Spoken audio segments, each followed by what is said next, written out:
Pour la confection des amandes caramélisées, nous avons besoin de sucre semoule, d'eau, d'amandes bien entendu, mais des amandes en bâtonnets qu'on appelle les éclisses et un peu de beurre sur la fin de la procédure.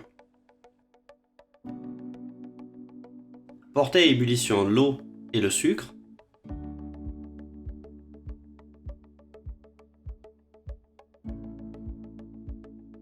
Versez les fruits secs dans le sirop.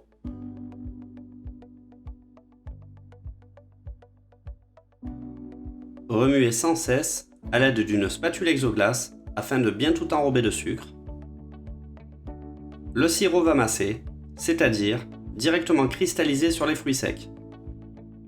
On pourra donc sabler le mélange. Dans ce cas-là, sabler, c'est mélanger des fruits secs avec un sirop de sucre qui se cristallisera à leur contact.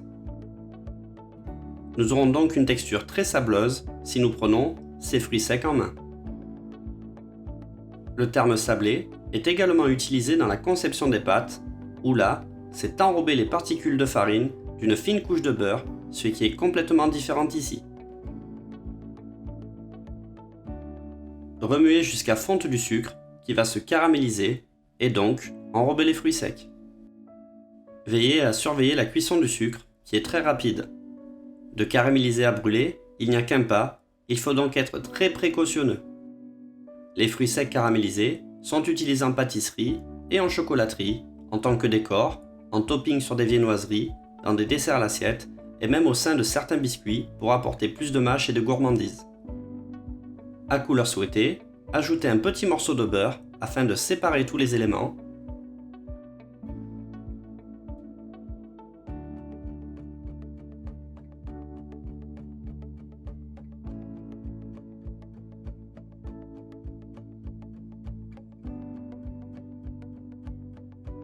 Répartir directement sur plaque.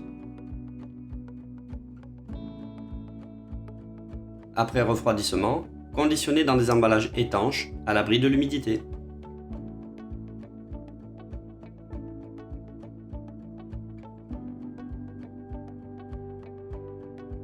Afin de réaliser un biscuit moelleux amande, nous avons besoin de poudre d'amande, de sucre glace, de farine, de blanc d'œuf, de sucre semoule et de crème.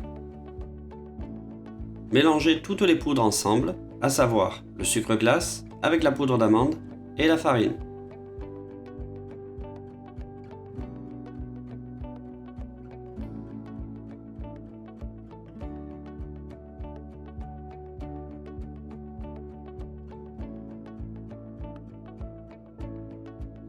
Ajoutez les blancs d'œufs et la crème liquide.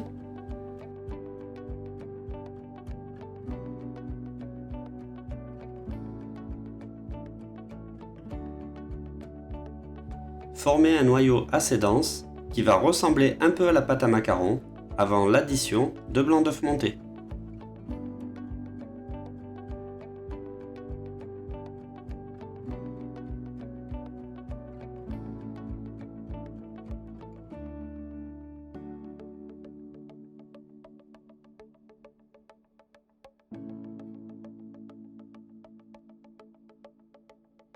Parallèlement, montez les blancs d'œufs.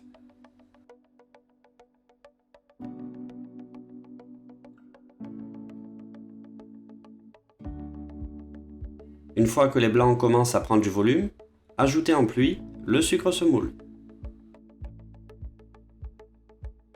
On va donc chercher à augmenter le volume. Ceci étant possible grâce à la teneur en protéines des œufs et à leur capacité sous l'action du fouet du robot à retenir et stabiliser des bulles d'air dans la masse pour obtenir après cuisson un réseau alvéolé. Serrez les blancs jusqu'à obtenir une masse qui est de la tenue mais qui reste encore souple, une texture au bec. Détendre la masse avec une partie des blancs.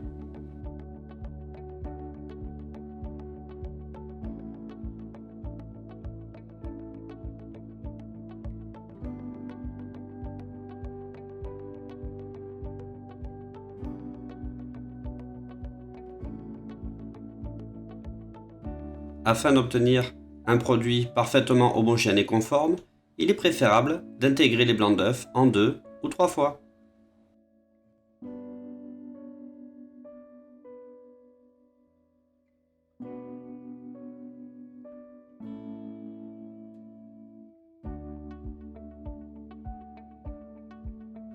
Intégrez pour finir le restant des blancs et mélangez convenablement l'appareil.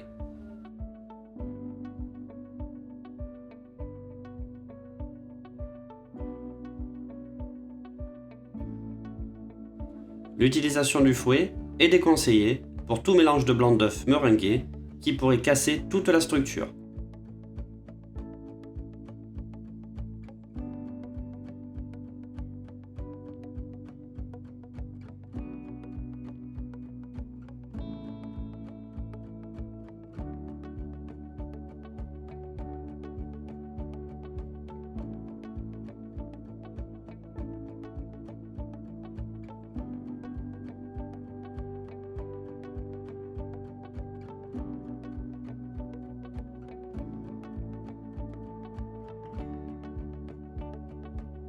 Étalez le biscuit sur feuille à l'aide d'une spatule coudée.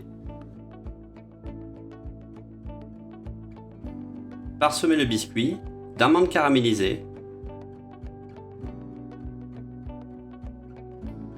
Les amandes caramélisées qui vont apporter beaucoup de texture et de gourmandise à l'intérieur même du biscuit. Veillez à les répartir convenablement. Mettre en cuisson à 170 degrés environ 10 à 12 minutes.